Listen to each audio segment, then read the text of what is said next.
क्या 2027 में बुलंदशहर की राजनीति में बड़ा उलटफेर देखने को मिल सकता है? क्या समाजवादी पार्टी भाजपा के इस मजबूत गढ़ में सेंध लगा पाएगी या फिर भारतीय जनता पार्टी एक बार फिर बुलंदशहर में क्लीन स्वीप करने जा रही? नमस्कार दोस्तों, मेरा नाम नवनीश है। आप हमारी ये खास series UP district political analysis देख रहे हैं। वीडियो में अंत तक जरूर बने रहिए क्योंकि आखिर में हम आपको बताएंगे कि बुलंदशहर में कौन सी सीट पर सबसे कड़ा मुकाबला हो सकता है और कहां उलटफेर की संभावना है। बुलंदशहर पश्चिमी उत्तर प्रदेश का एक बेहद महत्वपूर्ण जिला है और दिल्ली एनसीआर के करीब होने की वजह से यहाँ विकास और राजनीति दोनों का बड़ा असर देखने को मिलता है। जिले की राजनीति में जाट, गुर्जर, ठाकुर, ब्राह्मण, दलित और मुस्लिम वोटरों का काफी प्रभाव है और अक्सर यही सामाजिक समीकरण चुनावी नतीजों को तय करते हैं। अगर विधानसभा सीटों की बात करें तो बुलंदशहर जिले में कुल 7 विधानसभा सीटें हैं। बुलंदशहर, सयाना, सिकंदराबाद, खुर्जा, अनूपशहर, डिबाई और शिकारपुर।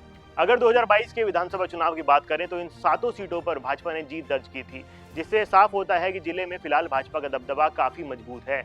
लेकिन 2027 में समाजवादी पार्टी और बहुजन समाज पार्टी भी इस जिले में अपनी ताकत आजमाने की कोशिश कर सकती है। वहीं इसी फहरिस्त में अगर बात करें बुलंदशहर के बड़े नेताओं की तो यहाँ से लोकसभा सांसद हैं भोला सिंह, जो भाजपा के वरिष्ठ नेताओं में गिने जाते हैं। इसके अलावा उत्तर प्रदेश की राजनीति में मुख्यमंत्री योगी आदित्यनाथ का प्रभाव पश्चिमी यूपी में काफी मजबूत माना जाता है।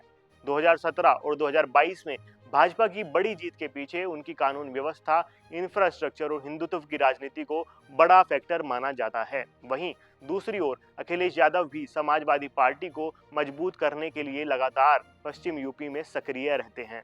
अब अगर सीटवार स्थिति को समझें तो सबसे पहले बात करते हैं बुलंदशहर विधानसभा सीट की। यहाँ के वर्तमान विधायक हैं प्रदीप कुमार चौधरी, जो भाजपा से आते हैं। ये जिला मुख्यालय वाली सीट है जहाँ शहरी और ग्रामीण दोनों वोटर मौजूद हैं। व्यापारी वर्ग, दलित और मुस्लिम वोट यहाँ चुनाव में अहम भूमिका निभाते हैं। अगर भाजपा विकास और संगठन के दम पर चुनाव लड़ती है तो उसे फायदा मिल सकता है, लेकिन अगर विपक्ष वोटों का समीकरण साध लेता है तो यहाँ मुकाबला कड़ा हो सकता है। आइए अब बात करते हैं सयाना विधानसभा सीट की। यहाँ के विधायक हैं देवेंद्र सिंह लोधी। इस सीट पर जाट, गुर्जर और ओबीसी वोटरों का प्रभाव काफी ज्यादा माना जाता है। किसान मुद्दे भी यहाँ चुनाव को प्रभावित करते हैं। अगर समाजवादी पार्टी किसान और ओबीसी समीकरण को मजबूत करती है तो यहाँ मुकाबला कड़ा हो सकता है। आइए अब सिकंदराबाद की बात करते हैं। सिकंदराबाद विधानसभा से लक्ष्मी राज सिंह विधायक हैं। ये सीट दिल्ली और नोएडा के करीब होने की वजह से तेजी से शहरीकरण की ओर बढ़ रही है। उद्योग, रोजगार और इंफ्रास्ट्रक्चर जैसे मुद्दे यहाँ चुनाव में अहम रहते हैं और यही भाजपा की सबसे बड़ी ताकत भी मानी जाती है। अगर चुनाव विकास के मुद्दे पर हुआ तो यहाँ भाजपा को फायदा मिल सकता है।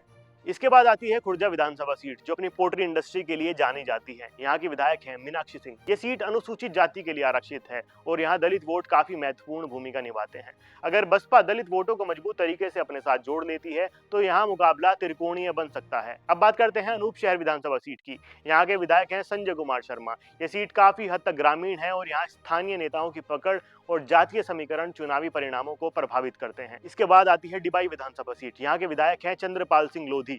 यहाँ किसान, राजनीति और ग्रामीण मुद्दे चुनाव में अहम भूमिका निभाते हैं।